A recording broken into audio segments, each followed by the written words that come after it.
نحمده ونصلي على رسوله الكريم اما بعد فاعوذ بالله من الشيطان الرجيم بسم الله الرحمن الرحيم الا المصلين الذين هم على صلاتهم دائمون پارہ 29 سورہ معارج رکوع 1 آیت نمبر 23 تا 25۔ گزشتہ آیت میں انسانی فطرت و جبلت کا بیان تھا کہ ان الانسان خلق ہلوعا، انسان مصیبت کی حالت میں بے صبر، بے ہمت اور خیر عافیت، سالمیت، صحت، مال و دولت کی صورت میں حدود شرع سے باہر ہو جاتے ہیں، مگر اللہ رب العالمین نے مصلین کو مستثنیٰ فرمایا الا المصلین، وہ نمازی، الذین هم علی صلاتهم دائمون، اس سے مراد وہ نمازی ہے جو پورے نماز میں اپنی نماز کی طرف متوجہ ہوتے ہیں، لا یلتفتون یمینا ولا شمالا، دائیں بائیں ادھر ادھر التفات نہیں کرتے، خشوع خضوع سے نماز پڑھتے ہیں، توجہ ظاہری توجہ باطنی سے نماز پڑھتے ہیں۔ امام بغوی رحمۃ اللہ علیہ نے اپنے سند کے ساتھ ابو الخیر سے روایت نقل کی ہے کہ ہم نے حضرت عقبہ ابن عامر رضی اللہ تعالی عنہ سے آیات مذکورہ کا مطلب پوچھا کہ الذین هم علی صلاتهم دائمون کا مطلب کیا ہے؟ کیا اس سے مراد وہ لوگ مراد ہے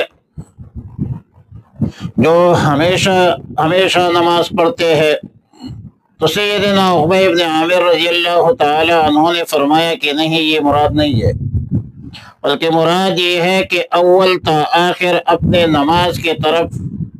متوجہ رہتے ہیں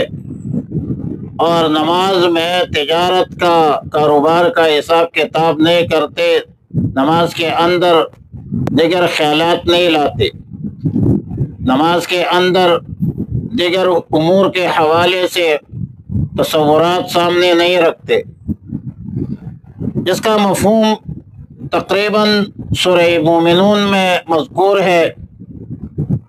کہ الذین هم فی صلاتهم خاشعون، الذین هم فی صلاتهم خاشعون میں خشوع کا ذکر ہے، اور اگلے جملے میں خضوع کا ذکر ہے، والذین هم علی صلاتهم یحافظون، نماز کے ارکان، آداب، شرائط، نماز پر مداومت کا ذکر ہے۔ اور رسول اللہ مبارک صلی اللہ علیہ وسلم نے ایک دفعہ نماز کا ذکر فرمایا اور فرمایا کہ من حافظ علیہا کانت له نورا وبرہانا ونجاتا یوم القیامہ ومن لم يحافظ لم يكن له نورا ولا برهانا ولا نجاتا وكان يوم القيامة مع قارون وفرعون وحامان وابی بن خلف، جس نے نماز کی حفاظت کی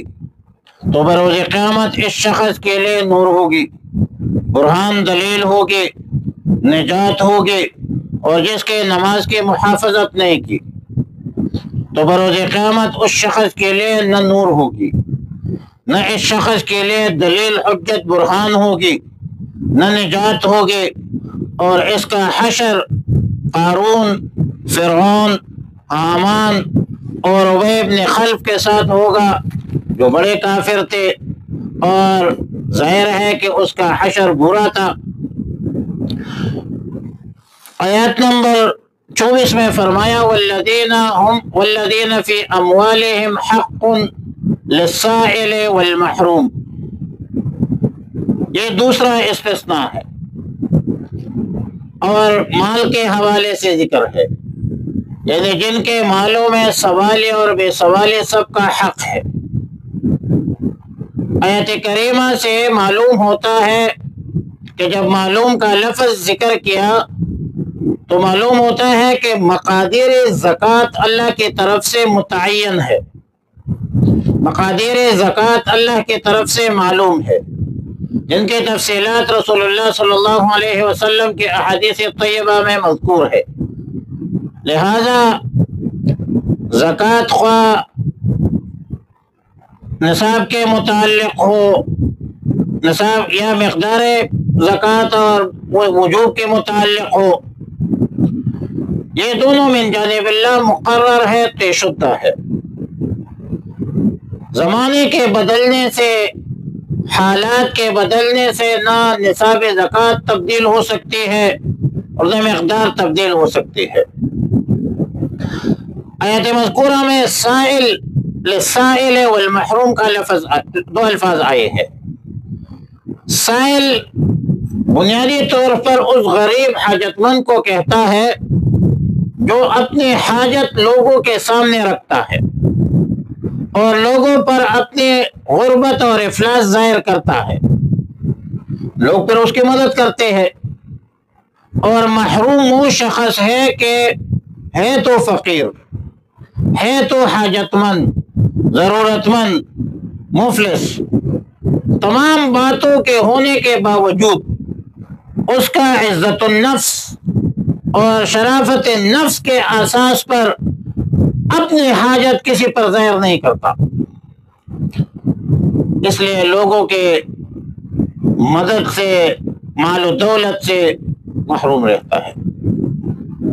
آیات مذکورہ میں مومنین کی یہ صفت بتلائی گئی کہ مومنین مخلصین اللہ کے راہ میں مال ایسے خرچ کرتے ہیں جو کہ صرف سائلین،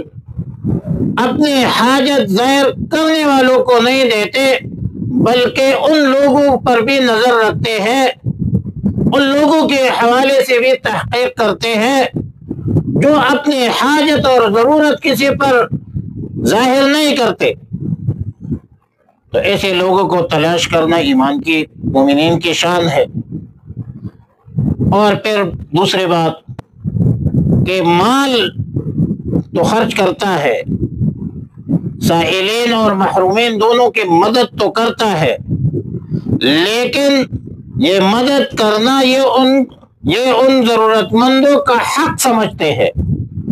کوئی احسان نہیں جتاتے، بلکہ یہ سمجھتے ہیں کہ ضرورت مندوں کے ساتھ تعاون کرنا یہ میرے فرض منصبی ہے، ذمہ داری ہے۔ میں یہ جو مال و دولت ہے یہ خدا داد ہے، اور بات بھی حق ہے کہ یہ اللہ کی دی ہوئی مال ہے، اور یہ اللہ کی دی ہوئی مال حقداروں تک پہنچانا یا کوئی بھی حق حقدار تک پہنچانا یہ احسان نہیں ہوتا، بلکہ یہ فرض منصبی اور ذمہ داری ہے، ذمہ داری سے سبکدوشی ہے کہ یہ اپنی فرض منصبی اور ذمہ داری اور اپنی ڈیوٹی کو سر انجام دیتا ہے، یہ کسی پر احسان نہیں کرتا۔ اس طرح کے یہ مخلصین مومنین لوگ ہوتے ہیں۔ تو فرمایا الا المصلین،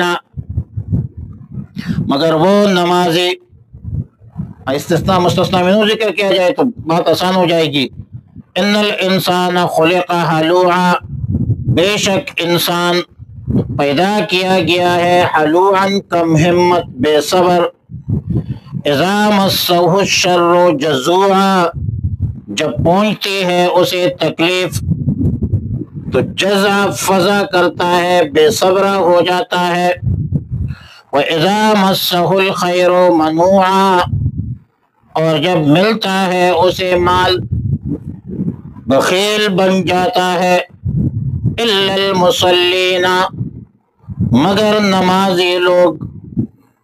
الَّذِينَ، وہ نمازی، ہم عَلَى صَلَاتِهِمْ دَائِمُونَ، جو اپنی نماز پر ہمیشہ قائم ہے۔ وَالَّذِينَ فِي أَمْوَالِهِمْ، اور وہ لوگ جن کے مالوں میں حق معلوم، حق مقرر ہے، للسائل مانگنے والے کا، والمحروم اور محروم کا۔ اللهم ربنا تقبل منا انك انت السميع العليم وتب علينا يا مولانا انك انت التواب الرحيم. اللهم احسن عاقبتنا في الامور كلها واجرنا من خزي الدنيا وعذاب الاخره. اللهم وفقنا لما تحب وترضى.